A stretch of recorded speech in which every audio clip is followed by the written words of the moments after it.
This content is brought to you by Uphold, which makes crypto investing easy. I've been a user of Uphold since 2017. They're one of my go-to exchanges. You can buy, sell, and trade cryptocurrencies on Uphold. You can also trade precious metals and equities. They have 10 plus million users, 250 plus cryptocurrencies, and they're available in 150 countries. As with all exchanges, you can buy and sell on them, but I highly recommend you custody your own crypto, not your keys, not your coins. If you'd like to learn more about Uphold, please visit the link in the description. Welcome back to the Thinking Crypto podcast, your home for cryptocurrency news and interviews. With me today is attorney Fred Rispoli, who is the founder of HODL Law. Fred, it's great to have you back on the podcast. Hey, thanks for having me back. It's always good to be here with you, Tony. Yeah, when all this Hinman documents and email stuff went down, I'm like, okay, I got to talk to Fred because there's a lot of implications. You obviously have some lawsuits against the SEC. You have lawsuits against Coinbase. So there's a lot going on. Well, let's start with the Hinman documents. Yesterday, those were released. I want to get your take, from your perspective, what, your raw thoughts and emotions and feelings. Sure. I'll give you my high-level takeaway first, and then we can kind of drill into some of the more detailed aspects of it. But as I would say, there's four big points to take away. None might be that surprising to people, but one, when it comes to digital asset investors, the SEC is not protecting investors. That's very clear from this takeaway. You also see that, I don't know if we'll get into it at all, but in that Binance temporary restraining order attempt where, the SEC basically wanted to just destroy every US account holder that had an account with them in order to freeze their assets. The second thing is that there's no sufficiently serious, intelligent people, or not enough of them at the SEC that seem to have any desire to clear the massive fog of regulatory confusion over crypto. The third, I would say, is not only is Eastgate real, no surprise to the XRP community, but it's 10 times worse than we thought it was because of all the emails we didn't see and may never will that discuss this whole aspect of these communications regarding Ethereum founders and the SEC. And then the fourth big takeaway, I think, is that there are not many avenues for the SEC to win this summary judgment ruling against Ripple, if there's any. That doesn't mean things aren't going to go to trial, certain aspects of it, but I really don't see the SEC winning any portion of their motion for summary judgment. Very much hope I'm not wrong on that one, but this fair notice defense for anything previous is such a big deal that I just don't see any way the judge is going to rule on summary judgment in favor of the SEC. And again, that's one of the other reasons why I've said there's been this summary judgment order has been written, and why I think things started to turn for Ripple after this SEC, even starting a year ago when they were fighting these emails, is because, again, we just got everything, but the judges, Netburn and Torres, have seen everything for a while now, have had time to digest, have had time to review everything, and there's just no way that you can have a warm and fuzzy feeling about the SEC after you read those documents.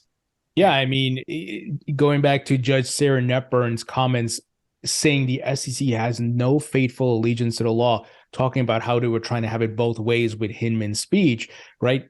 Is it his personal opinion or is it the agency's opinion collectively? So it's unbelievable.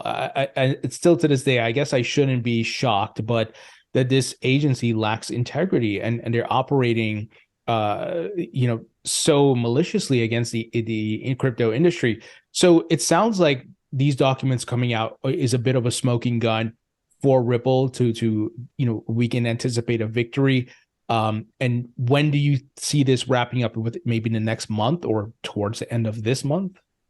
I mean, I was getting a little excited yesterday because when these filings come through, we're involved on an amicus for Reaper Financial, representing Reaper in the amicus in the Ripple case.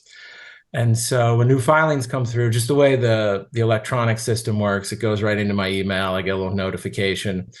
And so, all of the Ripple stuff started getting filed late last night, which was past like 2 in the morning Eastern time.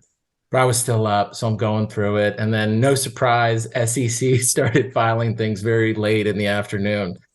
And they actually had a lot more stuff to file, and I haven't been able to go through that as much. But after the 5, 6, 7 o'clock hour, when things kept coming in, I was like, is this the order? Is this the order? Because I think Judge Torres has it written, is waiting for these to be filed just to kind of clear up any issues that it's already public record when she cites to it.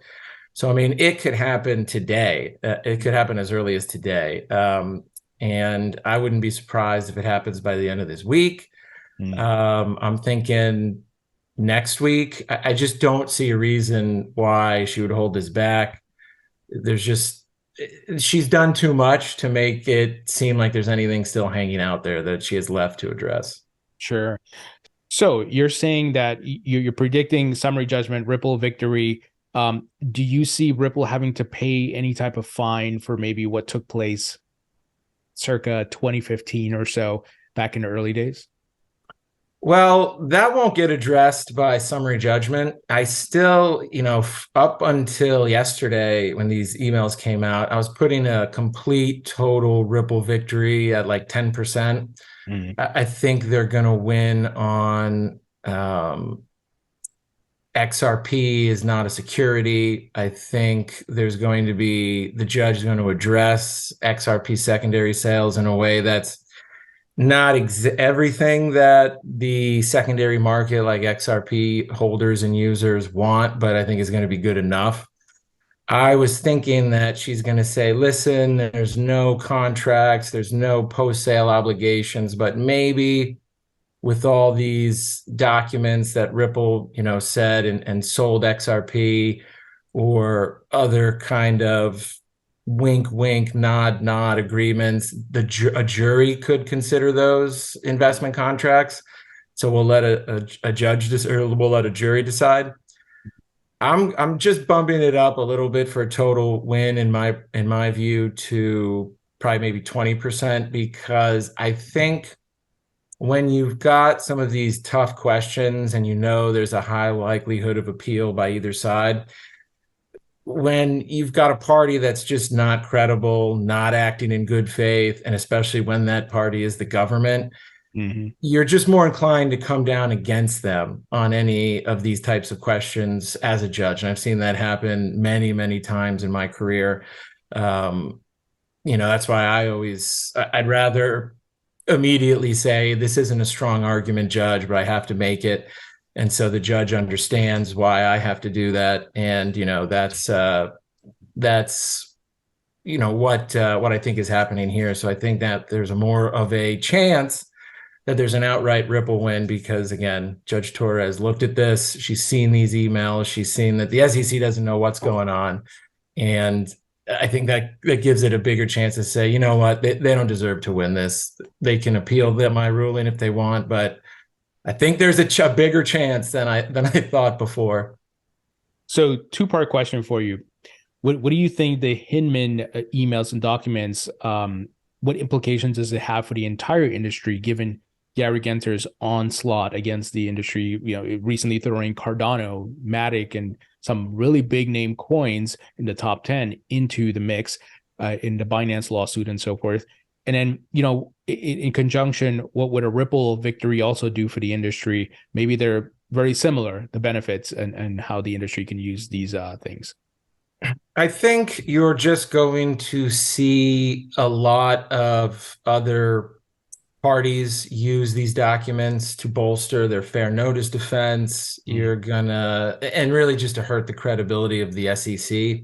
And so the first one is tangible in how it implicates, your legal strategy and legal claims. The second one's intangible, where you hope the judge that's reading it is coming to the same conclusions that I think, Judge Torres and Judge Knepper came to, which is, this is not a good faith agency when it comes to this issue. this is an agency who's clearly more, concerned about their turf and protecting it. Whether that actually hurts American investors is a complete non-issue to the SEC. And I don't like what they're doing here. So now I'm going to have more of an eye on what their opponent is saying than what the SEC is saying. And we'll see how that shakes out in the coming months. I'm working on something right now. I know we'll talk about it later.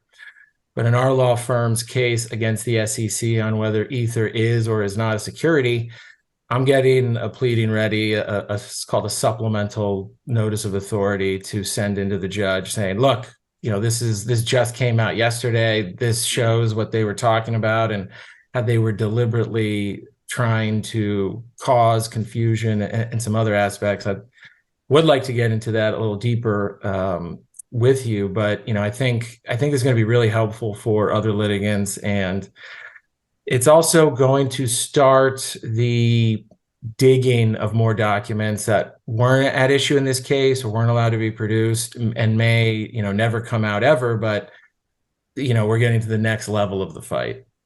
Yeah, I saw Jason Foster of Empower Oversight, the whistleblower organization, nonprofit, of course. They are looking to go get additional documents and emails, maybe personal emails that were used by Bill Hinman and whoever else. So I think a whole can of worms has been opened here with this situation, rightfully so. So we'll see what else we get. But like you said, maybe we may not get everything we want to, or may not see the rest of those documents. Hard question for you. Folks want to know, will Bill Hinman face any consequences for this? And would it have to be Congress opening up some sort of investigation? Everybody's going to be like, hey, Hinman can't walk away with this free and clear. Like, what do you think might happen there? Well, you're asking the right guy, Tony.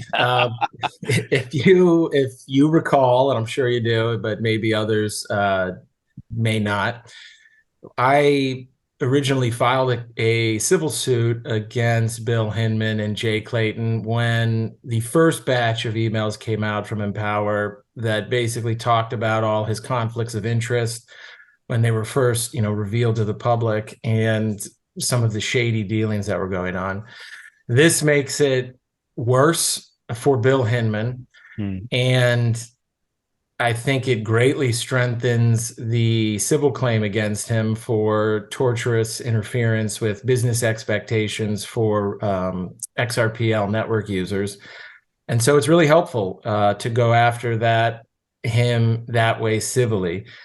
Whether he's going to face any criminal issues is entirely up to a enterprising prosecutor or Congress. And I don't really have a lot of high confidence that's going to happen. I think there will be a congressional investigation. I don't think it's going to come out with any criminal consequences to Mr. Hinman. Well, I guess to not be held accountable, just work for the SEC and do what you want, huh?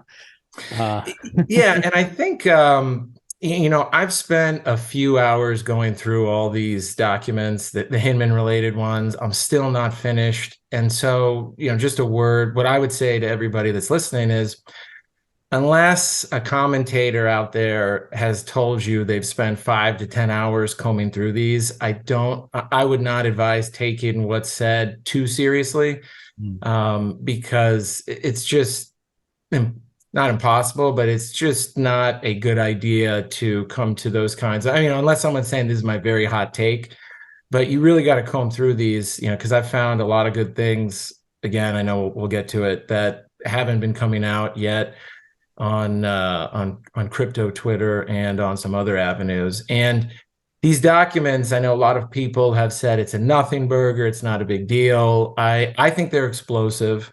I disagree with commentators that say otherwise. And the only pass that I give them on that one, because I have seen this said a lot, is, well, we all knew there's the behind the scenes dealing. We all knew there's the revolving door. And, that's true, but the public rarely gets a chance to see it, publicized and shown to this extent. And again, that's totally true from all my cases against government entities, the DOJ, the VA, you see it in political cases with the FBI. I mean, this is a real problem with our government.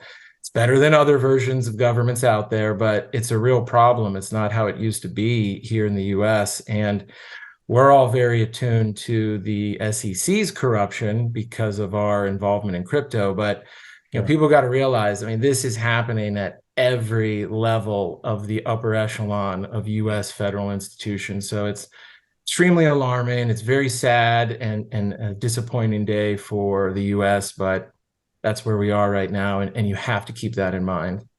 Yeah, it's a great point. Yeah, sometimes we tend to have tunnel vision because, like you said, we're just focused on blockchain and crypto, but there's things happening in other divisions of the government, which are of the same caliber or even worse. So that's a good reminder to think about it in the broader scope. Let's talk about SEC versus Binance. So the SEC, of course, going after Binance US, Binance.com to a certain degree. Yesterday, the judge did not side with the SEC in their attempt to freeze Binance US assets, which would, of course, negatively impact the retail customers. Look, I had some tokens on Binance US, and I was scrambling to try to get it off. It was one that didn't have full wallet support, unlike Ledger and these other hardware wallets. So I'm like, oh, I need to get it off. I was scrambling, like, oh no, I'm going to lose my coins or whatever, right? And it wasn't a lot, but still, I can imagine there's a lot of other people who are in the same boat. What are your thoughts on this lawsuit and even what the judge siding with Binance yesterday? Well, the first thing everybody should keep in mind, and I've seen a lot of people in the XRP community doing this, I have not seen that many others doing it, is looking at the SEC's allegations and saying, Binance is done. They're in trouble. There's so much going on. And that was the same thing most people were saying about Ripple when they read the complaint. I can't believe Chris Larson and Brad Garlinghouse did this and what Ripple did. Keep in mind, this is the complaint that the SEC wrote. Mm-hmm. There's probably a lot of things that aren't even true in it. There's a lot of hype. Even a lot of public attention was given to the one line. It's like an instant messaging program that one of the Binance compliance officers was using. It's an effing security exchange, bro. Yeah. I mean, I read through the exhibits after that, and you could take that. I mean, it could be as bad as the SEC wants to portray it, yes, but it could also be two crypto bros messing around, talking about, how bad would that be if we were an effing exchange, bro? Yeah, that's crazy. And then, they're calling each other and talking about it. So it could be completely innocuous and harmless. Right. Don't take anything in that complaint at face value. And, let's see how it plays out in litigation. And then two, I was pleasantly surprised yesterday that the judge did not order the TRO. The judge is a very, in my opinion, has a little bit more politics in her rulings than I would like to see in a judge. And, you can go through what some of those previous rulings were. I won't get into them here. And so I thought there might be a rubber stamping of things for the SEC. And I was very happy that yesterday was the first test where that did not happen.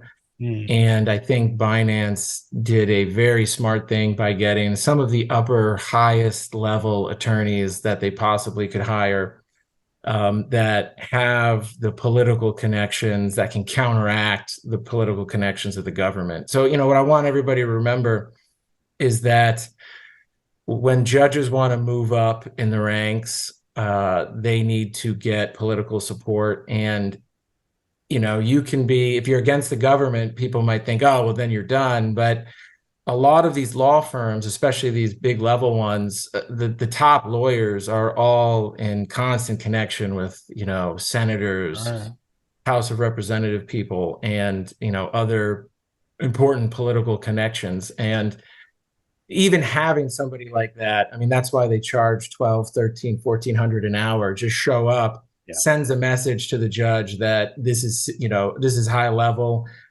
I have to.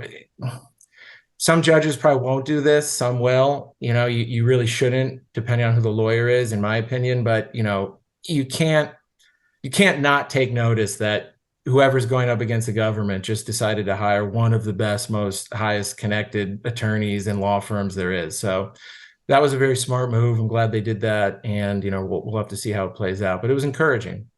Yeah, and one of the things I saw reported, and I don't know if this is 100% accurate, but the judge was actually asking the SEC for evidence that Binance commingled funds or sent funds overseas or whatever it is, and they had no response. The SEC had no response. They had no evidence to present.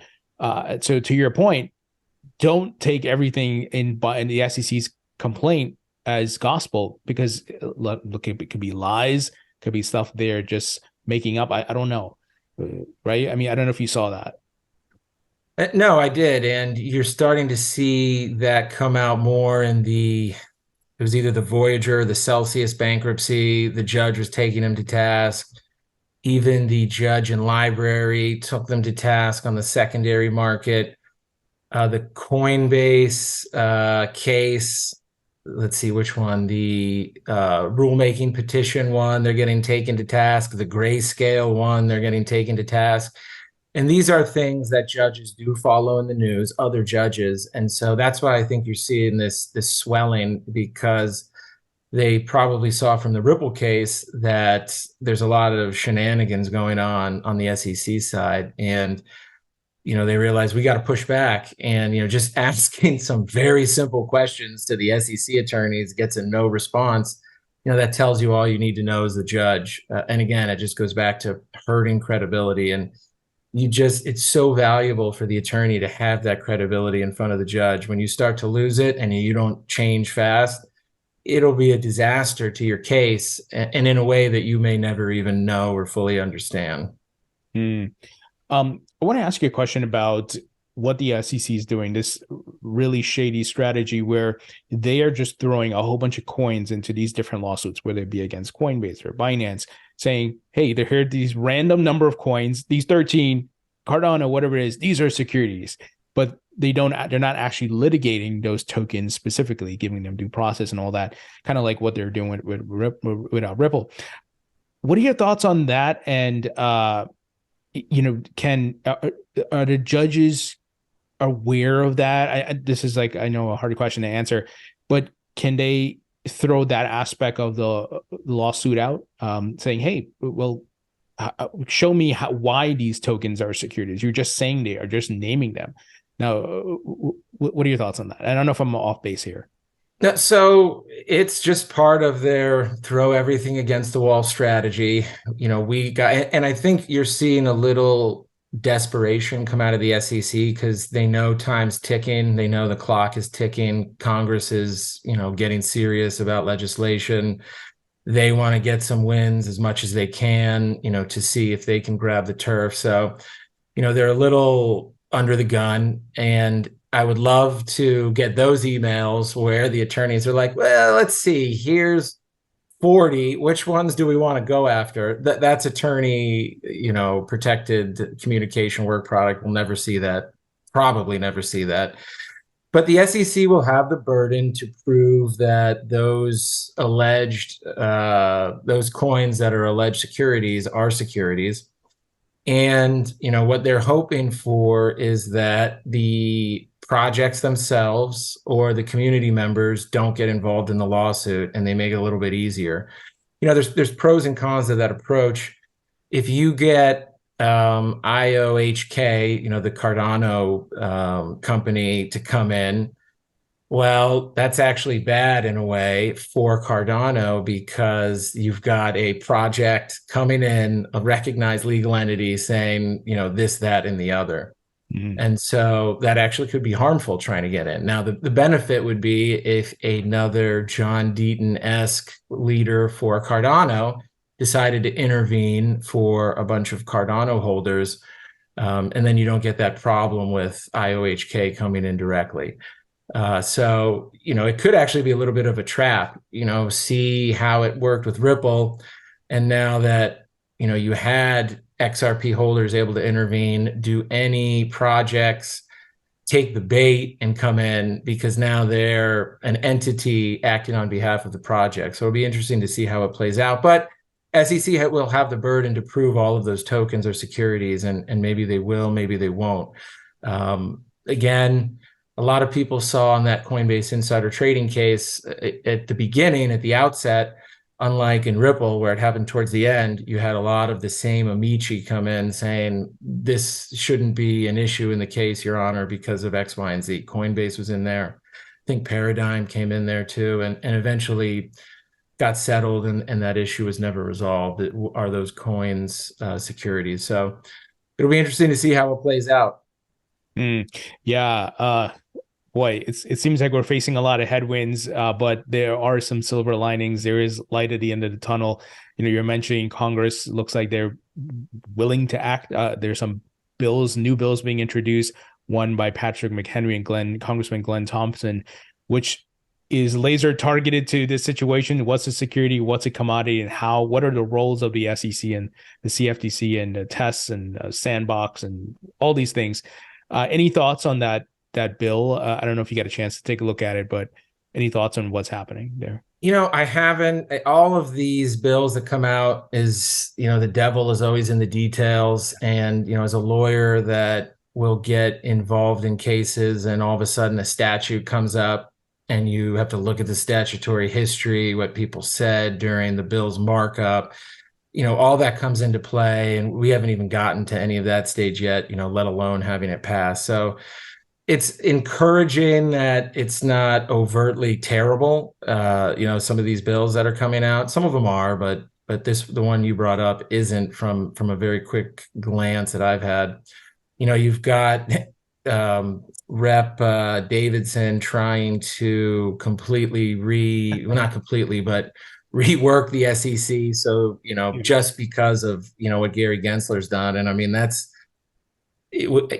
maybe it was worth it to have Gensler chair. If something like that happens, you have to go through the crucible in order to get to the other side. And he'll be famous for having the SEC completely restructured because he was such a terrible commissioner. I mean, that's a great legacy to have. Or I would love Gary to have that legacy, even rather than be forgotten to time. So, you got to see how it shakes up. Don't get too excited about something happening in an election year. It's possible.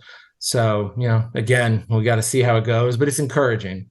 Yeah. And I feel like some of these bills are a bit of optics. I've learned a lot of politics involves narratives and optics, right? And if you can get things to stick to a certain person, even if whether it be false or it's 100% true, they could lose funding. People start distancing themselves from them. Like maybe more Democrats are like, okay, we're not gonna hang around with Gary anymore. He starts losing support there. It's just a game, a lot of politics. No, exactly. And so it's exciting. We've got to see where everything plays out, and hopefully, good and truth will prevail. Now, SEC versus Coinbase. Obviously, the SEC suing Coinbase suing the SEC over, for rules and clarity. I think the SEC said they needed 90 days or something like that to respond to Coinbase. What are your thoughts on that? Well, so there's the two cases. There's now the SEC versus Coinbase in, I want to say that was DC. That case, the one that happened last week. And, very similar to Ripple. There's some differences, but, they weren't Ripple never issued anything, but they weren't selling tokens directly. And it's more of, allowing the exchange between customers. And then you've got the one in the Third Circuit of Appeals for the rulemaking. And so, again, you can see that these judges are starting to catch what's going on.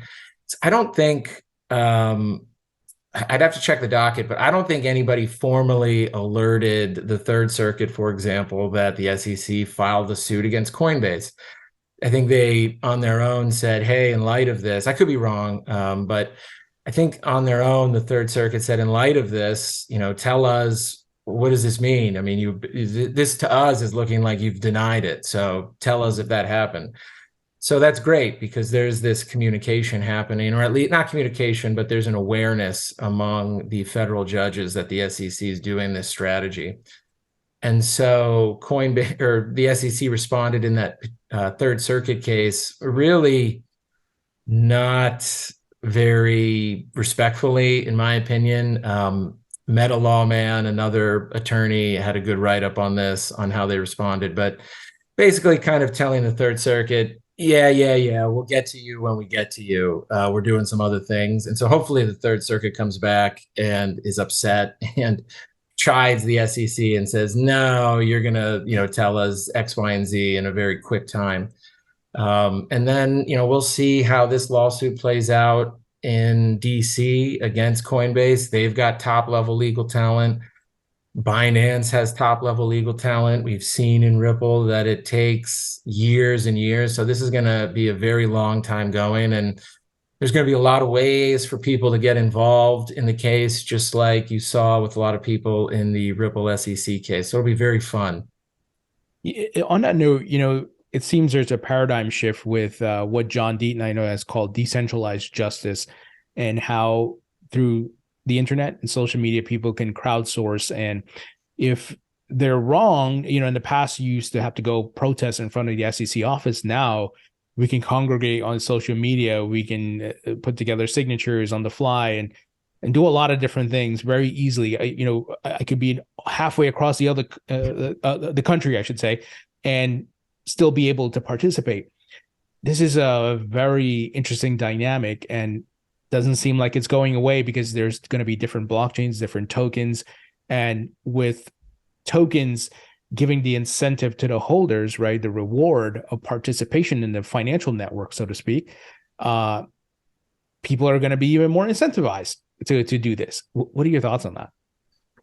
I think it's a great point. And I think given that there's not much going on congressionally and not really much going on at the state level either. I mean, the states can also be writing legislation, the state houses, and they can be doing, things on that level.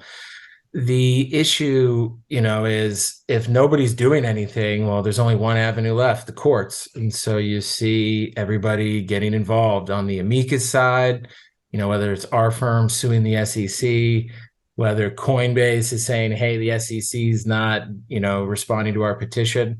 There's just a growing recognition that you're going to have to do this in the courts. And again, on the crypto industry in general, seems like they still haven't gotten the message. It seems like there's still a lot of, I brought this up the last time we chatted. There's still a lot of talk. There's still a lot of people out there saying, we're raising so much money and we're going to do this assault and we've got this campaign. And then when I try and get in touch with anybody and say, here's a low cost way to do it, it's crickets. It's just, I don't know why. I would love for somebody to come out and explain it to me, but I think at the end of the day, it's just, these things cost money. I mean, not a lot, because it's not a lot to file some of these cases, but some people just have trouble thinking outside the box. But I think the default position is this is going to cost me a lot of money to advocate in court anywhere. And oh, look, Ripple is doing this against the SEC. Coinbase is locked in this battle. I'll just let them pay all the money and do all the work and just wait until things are ready. And that is just a terrible strategy. Yeah, and we're just seeing now Gary Gensler and the SEC, they're going after everything. No one is safe. And I mean, look at the fact that they actually went after Coinbase, which they green lighted to do an IPO and reviewed their business and staking and all the tokens and all that. Now saying, hey, you shouldn't have been doing that. I mean, exactly. And the courts are going to be, or the court should really take SEC to task on something like that. And, in their disclosure statement, some commentators have said, or in their SEC reporting disclosure statements, they say, well, some of these tokens, the SEC may allege are securities and they may come after us. And therefore, hey, the SEC makes sense that they're coming after them now. That doesn't quite cut it, because you can't greenlight a company that has a business plan that is just an absolute scam to US investors. So Yeah. it's just, I mean, it never should have got there in the first place. And so for the SEC to argue that, or even for commentators to argue that, I think it's a very weak argument, maybe even a bad faith argument, because if you take that to its, logical, conclusion, you can't greenlight Coinbase, when they're saying, so from time to time, we might have to track down our customers and murder them and then take their coins. And, the SEC says this probably isn't a good idea and it could subject us to criminal liability, but yeah, we put it in our disclosure and, we're all good to go for that. And I mean, that's just, I used a preposterous example, but, if you take it to that extent, you can't go so far over the top with an illegal business scheme and just put in disclosure in there saying it may be completely illegal and the SEC approves it. It just doesn't work that way. Yeah, absolutely. Now let's talk about the lawsuits you got going on, because from the few times that we've been chatting, we've talked about the lawsuit you filed against Coinbase regarding Flare. That was resolved. Coinbase distributed the Flare tokens, but they haven't distributed the SongBird tokens. Any update on that aspect of the lawsuit? Well, they did the initial distribution of Flare, but I haven't gotten another one. To be fair, I haven't checked my Coinbase account in a while, but I get my notices when they happen on Uphold. So I've only seen them do the one. What recently happened, actually, just on Monday, flying under the radar with everything going on, but in our Coinbase SongBird Flare class action, Coinbase filed what's called a motion to compel arbitration.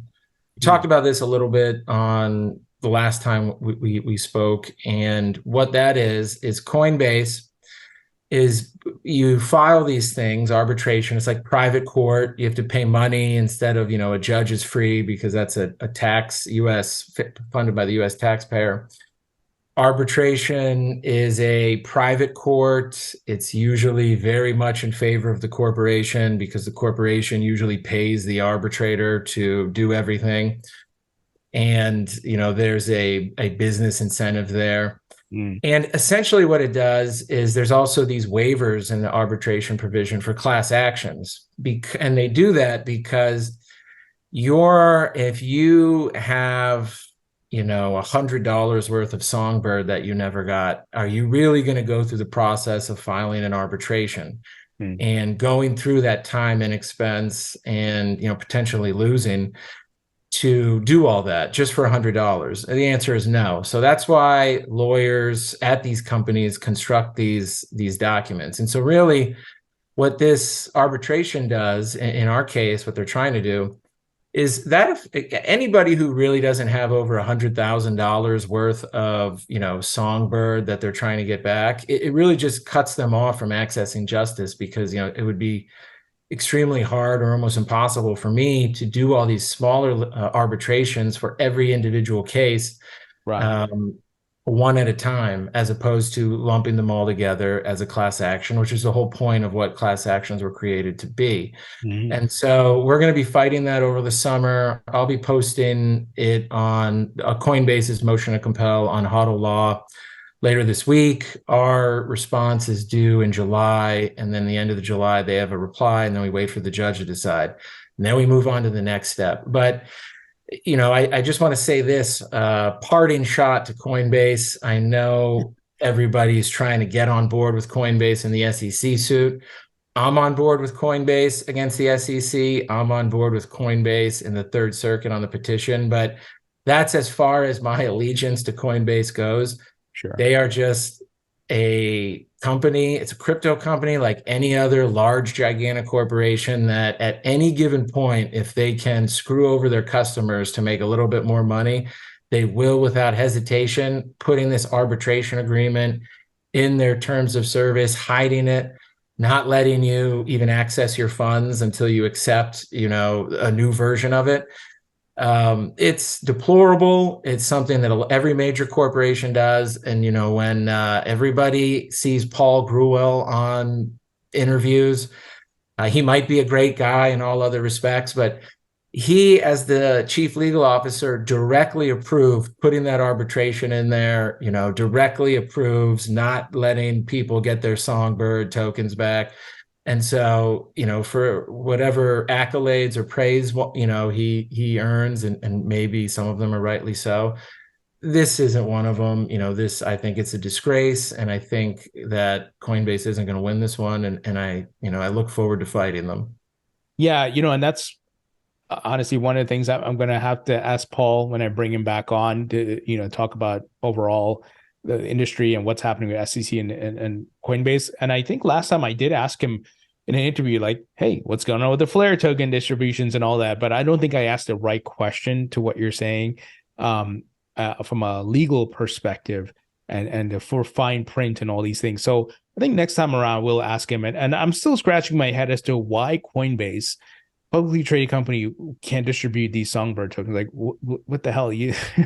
It's so weird. Just give the tokens. You gave the Flare tokens. What did you do with the Songbird? Maybe that's the issue, right? They sold it or something.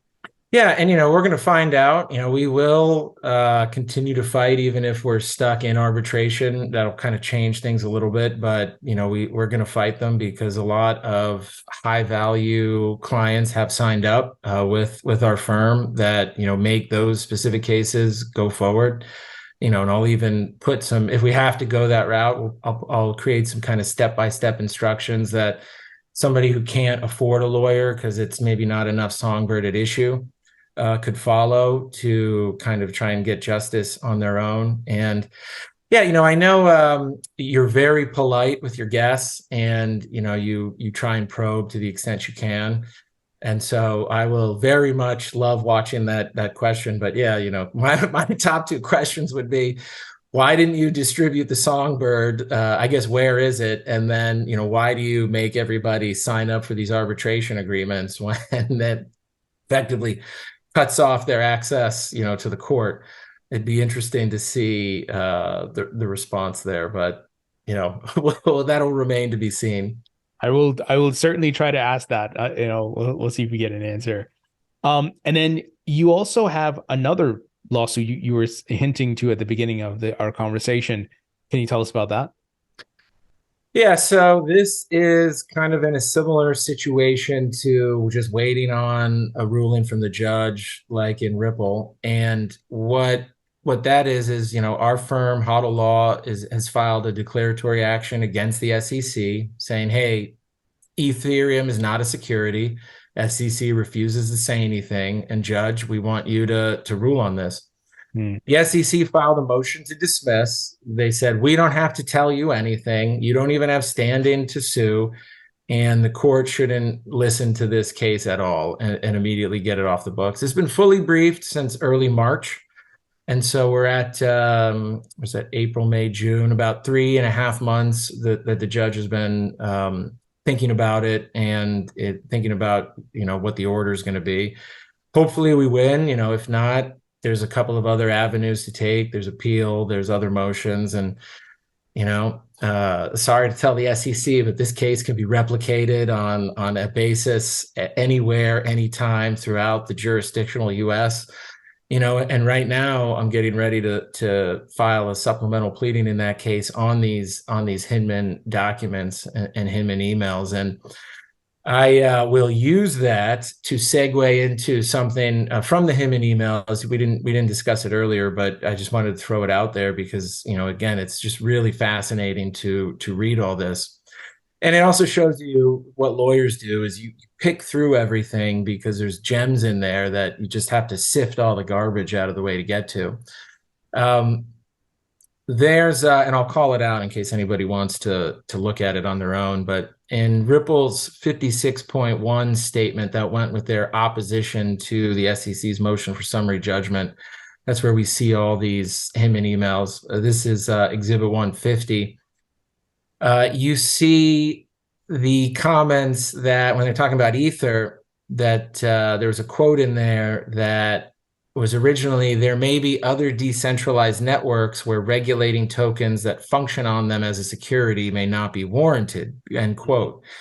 And Bill Hinman added in the speech over time right before that. So you've got The original like intention being there's other things out there that exist that probably aren't securities either. To Hinman, kind of, it doesn't shock me at all. He's like, I just want this to go to Ether, so I'll add that little over time, in the beginning. And you hope that's a nuance that the judges catch. Some judges absolutely would never catch something like that. Others would, or their law clerks. Giving a shout out to the law clerks that are going through everything. That was kind of a little thing. And all this stuff is going into our motion, to put in front of the judge to say this is why Ethereum's not a security. We've got another exhibit. It was exhibit 152. And you've seen the commentary already where the Office of the General Counsel says this is going to make it difficult for our agency to take a position in the future on Ether. But there were a couple of things Ripple didn't cite that were also very, very interesting, which is in that same section, the General Counsel says it basically acknowledges that this is going to be a $1 billion market movement from the speech by saying, quote, what was the first part of the quote? It was that, hey, by talking about all of this stuff with Ether, you are going to be inducing a market reaction, quote, from purchasers of Ether in the fintech space. So that goes to directly show that the SEC was well aware that this was a market-moving speech and would be a market-moving speech. And that's a critical piece of evidence that I haven't seen anybody talk about it yet, but we're less than 24 hours out. The other really interesting thing from that same exhibit, again, we've seen the commentators say there was a regulatory gap that the Hinman speech was, kind of exposing. Right after that, and nobody has I haven't seen it brought up again, but it really is extremely telling, which shows you that this whole thing is just a turf war. And I'll quote it here. It says, quote, "This speech acknowledges that there is an other category. It's not a security because there's no controlling group, at least in the Howey sense. Yet, like many other things, medication, credit cards, there may be a need for regulation to protect purchasers," end quote. I mean, and that's huge because that is the SEC saying, yes, crypto needs protection. And, oh, look, it looks like it probably actually isn't under the Howey test for a lot of aspects. And, a lot of things aren't securities like medications and credit cards and need protection. But we want to make sure we get as much turf as we can. So, go ahead with your made up stuff and keep going. Although even in some cases they said, hey, this is made up. Maybe you don't want to go this far. So, that just goes to show you that what the true intentions are. There was, let's see, one more I wanted to bring up, which was Exhibit 155. Again, it's an email from Hinman. There's been some talk about it, but one of the interesting, lesser discussed things is that he says, hey, here's the new Ether language. And this is what I'm going to say, if we are all in agreement. And so that's the entire SEC, because he was talking with Jay Clayton, the director of like trading. And I mean, I can't remember all the 30 people off the top of my head, but it really truly was the SEC's opinion. They totally shot themselves in the foot by saying it wasn't. Yep. And now you have all this proof that it was, and it just makes it a mess. And it just goes to show that, again, the SEC was caught lying. In that same section, the officer of the general counsel says, hey, this quote might be a wedge that could undermine SEC efforts towards other crypto assets where the asset is a security. So it kind of goes back into their strategy of where they're going to try and pick and choose things. The same exhibit, there was the talked about point where it says, we question whether a statement like this would provide less, not more clarity to the industry on the question of whether Ether is a security. But there's a redacted portion in there.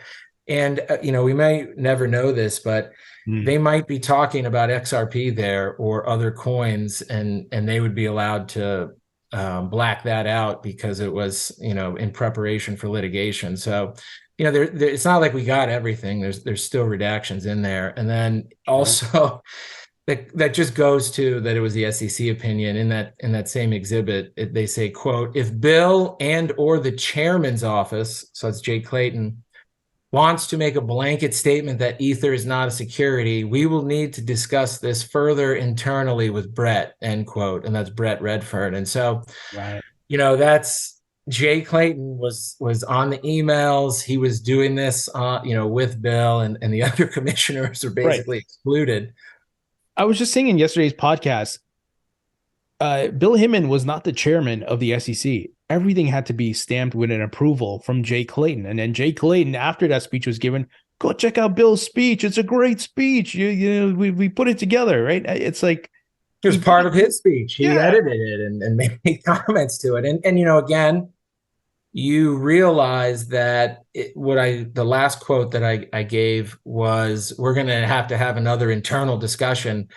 How many of these verbal discussions we'll never know that just implicate the SEC in wrongdoing and, bad faith even more than what we already know. And there's a lot of it, and we'll just never know. But this was enough to keep moving the ball forward, and there'll be other aspects and documents that a lot of other cases will be going after.